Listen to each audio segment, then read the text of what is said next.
Chegou a hora de entrevistar a funcionária que foi exonerada por conta dessa confusão que envolve a compra de respiradores.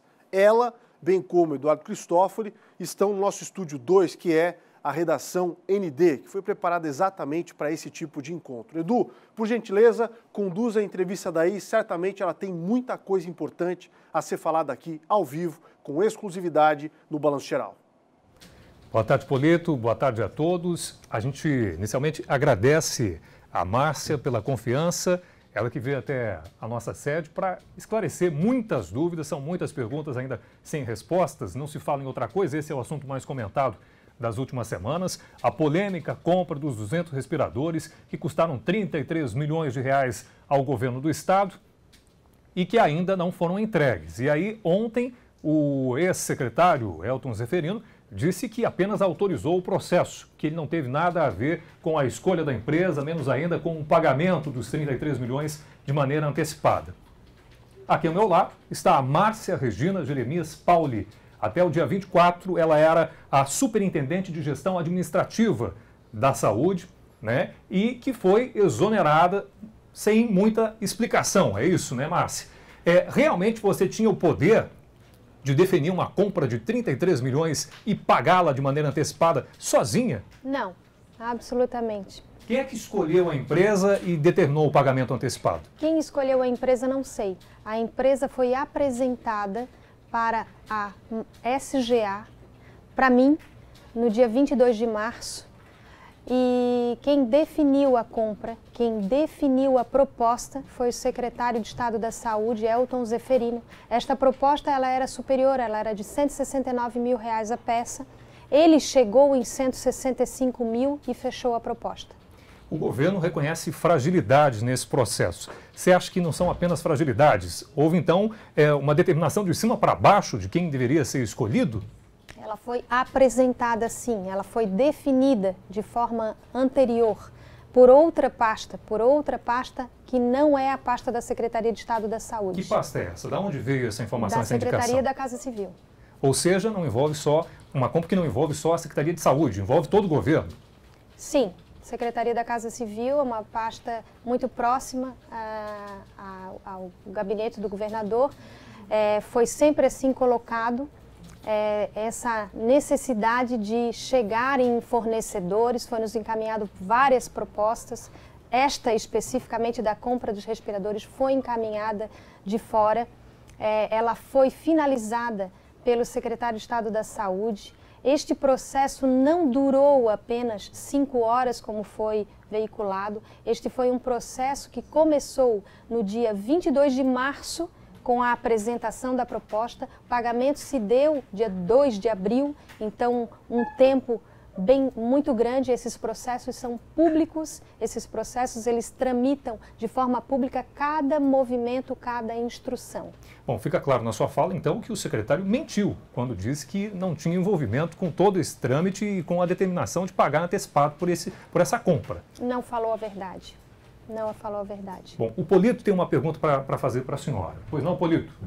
É o seguinte, além do processo ser público, o que é evidente, né? Afinal de contas, a gente vive numa democracia, ela citou que a sugestão veio trazida por alguém superior, né?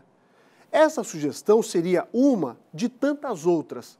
A pergunta é, a lei de licitações implica, sim, o benefício do governo de comprar antecipadamente.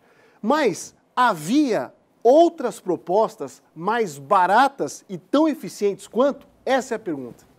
Polito, ela está sem retorno aqui, eu vou repassar a pergunta para a Márcia. Márcia, a questão do Polito ele quer saber o seguinte, havia outras propostas com preços menores do que esse que foi pago e definido pelo governo? Nós tínhamos muitas propostas, poucas propostas atendiam à especificação do equipamento. O equipamento que sempre foi priorizado à compra foi o equipamento estacionário, com requisitos técnicos que fossem capazes de ventilar paciente Covid. Esta proposta, esse fornecedor, ele sempre apresentou configurações de equipamentos estacionários. Então, sim, nós tínhamos outras propostas de equipamentos com valores menores. E aí, por conta da pressão, então, é que vocês determinaram a compra dessa empresa. Sim, esse processo ele sempre foi tramitado e sempre a orientação era que a gente fosse célere, que nós tivéssemos sempre velocidade para finalizar, que nós tínhamos um grupo do WhatsApp entre as estruturas da SGA, onde nós fechávamos uma DL em 24 horas. O grupo era intitulado 24 horas. Para as pessoas saberem o que é uma DL. Uma dispensa de licitação. Certo. Então, como você me falava, essa fragilidade no processo me parece que não envolveu só a compra desses 200 respiradores. Você mesmo chegou a bloquear outras compras por irregularidades, é isso? Nós tivemos outros processos que classificamos assim também, muito frágeis. Sempre qual era a principal fragilidade? A origem. A origem. A apresentação da proposta. Nosso grupo da Superintendência de Gestão Administrativa, reiteradas vezes, antes mesmo de eu assumir, já era um grande pedido da área que nós tivéssemos uma pré-qualificação dos nossos fornecedores. Esse pedido foi reiterado pelo menos 2 vezes. A última vez que reiteramos foi num grupo onde vários órgãos estavam constituídos. Ocorreu dia 23 de março, no dia seguinte ao recebimento da proposta. Nesse grupo estava a Secretaria de Administração, Controladoria Geral do Estado, Procuradoria Geral do Estado, e entre outros órgãos, PROCON. Então nós tínhamos um grupo onde nós reiteramos o pedido de pré-qualificação. Nós já sabíamos que nós precisávamos nos blindar do que viria, porque as propostas eram encaminhadas por toda a ordem, por ordem dos gabinetes, por ordem externa de outros gabinetes do governo também. Bom, em relação aos processos que você eventualmente teve que barrar ou que barrou, eu gostaria de que você me desse mais detalhes. Em relação, por exemplo, a que compra, você identificou que havia irregularidades e que não poderia seguir adiante? A insistência com o fornecedor, as diversas formas solicitadas de fazer a contratação, isso transcorreu por contrato de compra e venda, inelegibilidade, DL, protocolo de intenções, vários modais foram propostos para que a gente fechasse essa compra. Muita pressão em cima deste processo. Sabidamente nós precisávamos fazer um chamamento, atrair outras propostas, porque o valor envolvido era um valor muito alto, da ordem de mais de 70 milhões.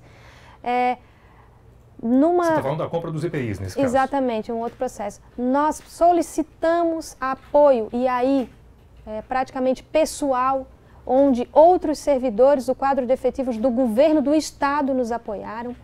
Veio uma proposta de apoio, foi nos apresentada a possibilidade da Secretaria de Articulação Internacional, por conta de uma área de uma gerência de articulação, nos apoiar com cotações no mercado internacional.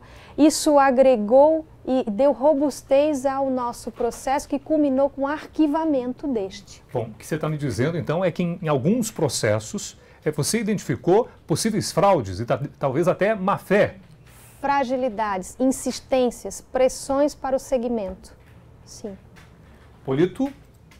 Diante disso, de tudo que ela já disse até este momento, e nós somos gratos, né, pela verdade que ela tem trazido aqui, com muita coragem e responsabilidade, que teve, inclusive, durante anos na Secretaria, a pergunta é simples. Casa Civil, em qualquer governo, é braço direito do governador. O governador sabia o que estava acontecendo? Vou repassar a pergunta para ela. O Polito disse que você falou que teve o envolvimento da Casa Civil em inúmeros processos de compra. Naturalmente, o governador também sabia de tudo que estava acontecendo?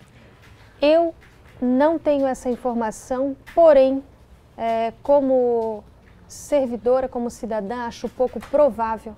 Aliás, entendendo a forma de condução e de união do governo, de confiança do governo, acho pouco provável que essas informações não chegassem. Acho pouco provável que isso não chegasse para o governador. Não tenho esta informação, não posso garantir, Nunca alguém me disse, não, o governador está sabendo. Não, isto não foi me colocado.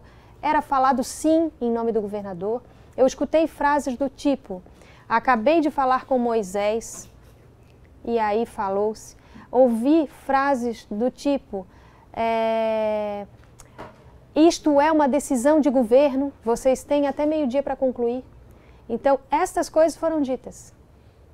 Bom, você tem 14 anos de casa como servidora. Estou completando de forma averbada 30 anos de serviço. É uma economista, você já falou também que não tinha cacife, não tinha autonomia para pagar 33 milhões. Gostaria de saber, envolve quantas pessoas mais ou menos esse pagamento? E você acha que nessa história toda, você está sendo colocada como um bode expiatório para salvar o governo? Este processo tramitou pelo menos por 16 pessoas, então são 16 servidores. Este processo é público. Este processo estava no Sistema de Gestão de Processos Eletrônicos, no SGPE. Todos os processos de compras, pelo menos de forma certa, eu vou afirmar que a Secretaria de Administração, a Controladoria Geral do Estado estava sim ciente. Nós temos formas de relacionar o número de processos abertos por dia, de acompanhá-los diariamente, tá certo? Desculpe-me, a segunda pergunta... A questão de se sentir talvez injustiçada por ser a única afastada, exonerada. A pergunta que fica é, como que eu fui a pessoa que fui afastada para ser investigada, se este processo ele envolve não só a Secretaria de Estado da Saúde, envolve outras secretarias e dentro desta secretaria, incluindo o secretário Elton, Gabinete, Coordenadoria do Fundo Superintendência Hospitalar, tem pelo menos 16 áreas onde o processo tramitou. Por que eu? Por que eu fui colocada de forma covarde, injustificadamente, como investigada? Bom, a Márcia ela já prestou depoimento à Polícia Civil, também ao Ministério Público, e ela falava antes da entrevista aqui, ela também comentou sobre a fragilidade envolvendo o sistema usado pelo governo. E aí, mais uma informação extremamente grave. Eu gostaria que você relatasse o que aconteceu, inclusive depois de você ter sido afastada do seu cargo. Exatamente. Uma das comissões que eu fui colocada, dessas comissões internas de avaliação, foi montada pela CGE. Numa reunião na CGE, após a minha exoneração, na terça-feira, após o dia 27 e 28, foi quando eu descobri que o Sistema de Gestão de Processos Eletrônicos, ele permite que uma peça assinada por mim, assinada pelo secretário Elton, assinada pelo governador, assinada por qualquer autoridade, gestor daquele sistema, ela pode ser baixada, upload, e quando você cria um outro processo, você sobe a peça, apensa aquela peça, esta assinatura, ela é carregada. Esta é uma não conformidade gravíssima no Sistema de Gestão de Processos Eletrônicos. Estes processos de pagamentos, de todos esses processos de pagamento, dos 9 processos de pagamento, tem um processo de pagamento que eu desconhecia. Esta peça padrão assinada por mim, ela foi incluída sem a minha autorização por uma área, uma gerência de abastecimento. Ali também o pagamento era de 300 e poucos mil reais. Esta peça foi utilizada para, dentro deste processo, a certificação, sistema SIGEF, de certificação da fazenda, um segundo sistema. Como que se faz o ateste, o aceite? Você simplesmente coloca Márcia ou de posse do meu CPF, você sobe, certifica em meu nome. Eu não preciso certificar. SIGEF, eu não tenho senha ativa desde o ano de, pelo menos, o ano de 2017. Ou seja, resumidamente, esse sistema não é confiável. O sistema de SIGEF, o sistema SGPE, eles precisam imediatamente serem reavaliados. Isto é uma não conformidade gravíssima. Polito tem mais uma pergunta. Eduardo, ela se lembra ou se recorda se havia empresas catarinenses no meio desse páreo de disputa de valores? Pergunto isso por conta daquela denúncia do catarinense, do joinvilense, que mostrou que os papéis deles eram semelhantes ou quase iguais a esse papel que foi assinado em acordo com a empresa do Rio de Janeiro. Márcia, o que o Polito questiona é se houve ofertas de empresas catarinenses e qual era o preço ofertado por esses produtos das empresas aqui do estado. Tiveram empresas, a WEG fez oferta de construir equipamentos respiradores inicialmente. Não foi apresentado o preço pela WEG, sim a capacidade em fazer esses equipamentos, até 500 peças, 40 peças por semana, até a partir do final do mês de maio, mês que nós estamos, foi ofertado lá atrás, em março, teve sim. Porém, a empresa expressou dificuldades com os insumos, certo? Então, nessa dificuldade, a informação de que se a WEG conseguiria construir ou não, nós não tínhamos, tá? Por conta de componentes importados. Exatamente, que todos os componentes eram componentes que vinham da China, o mesmo mercado que nós disputamos. Mas teve alguma outra empresa que chegou a ofertar respiradores também aqui do estado? Nós tivemos outras empresas para locação também de vendas de equipamentos. A maior parte deles não eram equipamentos que eram aprovados pela engenharia clínica. Dentro deste processo, nós temos etapas de aprovação pela engenharia clínica. Poucos eram os equipamentos que eram aprovados, porque a capacidade, o equipamento, a configuração que nós sempre buscamos, a área técnica buscava, era aquela configuração com o PIP que chegava a 0,30, que era o capaz de ventilar paciente Covid. Agora, em resumo, qual foi o grande erro do governo? Ou houve má fé aí? E como é que você explica o pessoal não ter identificado o modelo adequado para fazer a compra? Ter que mudar depois o modelo?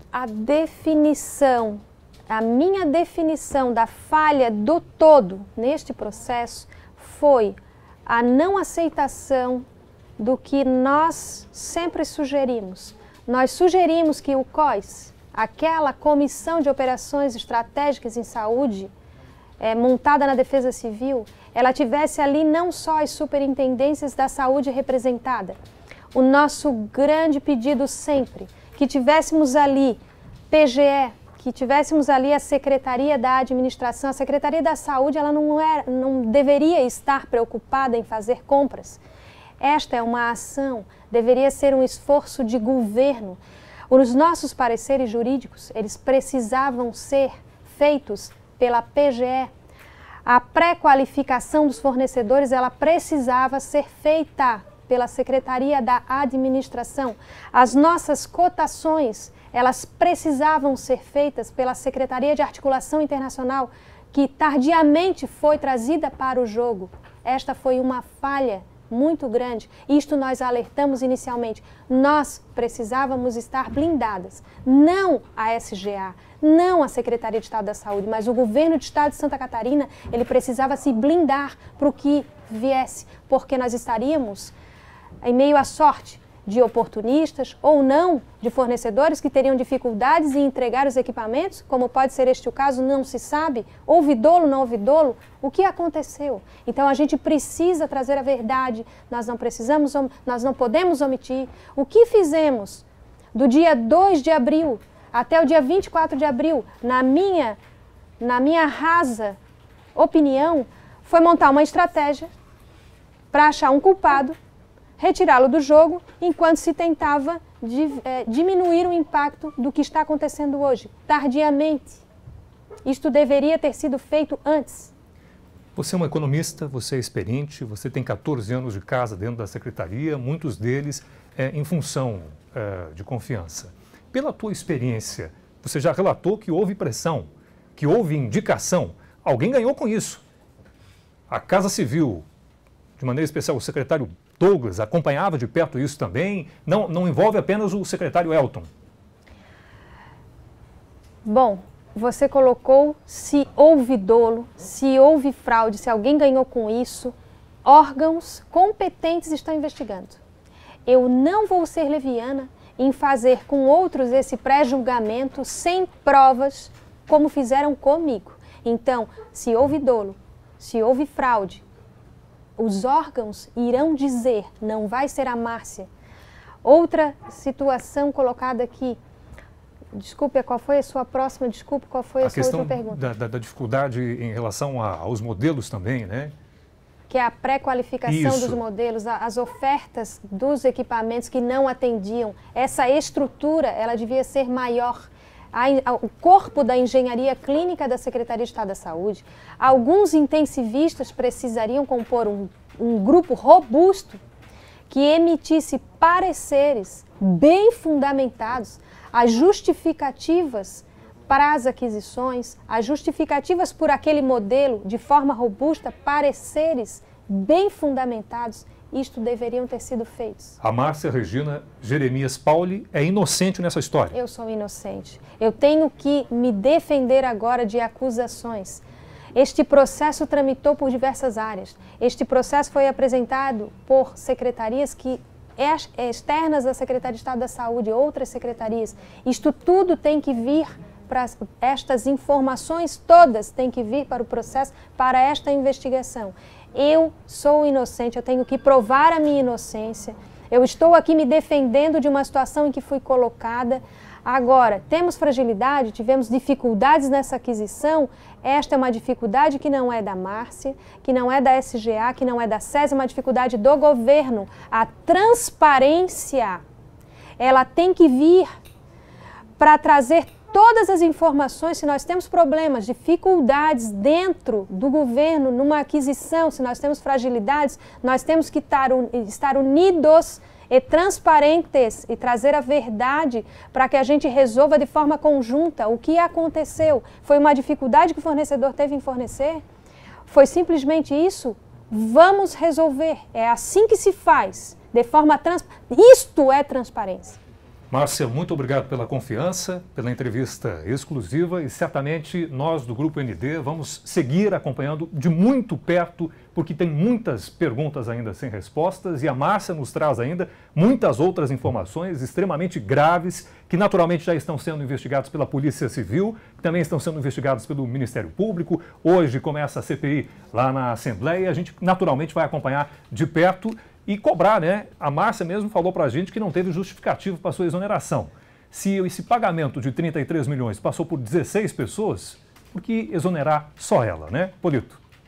Obrigado, Eduardo, e principalmente a Márcia, que teve muita coragem, né, e seriedade ao vir aqui, se expor e contar exatamente o que aconteceu.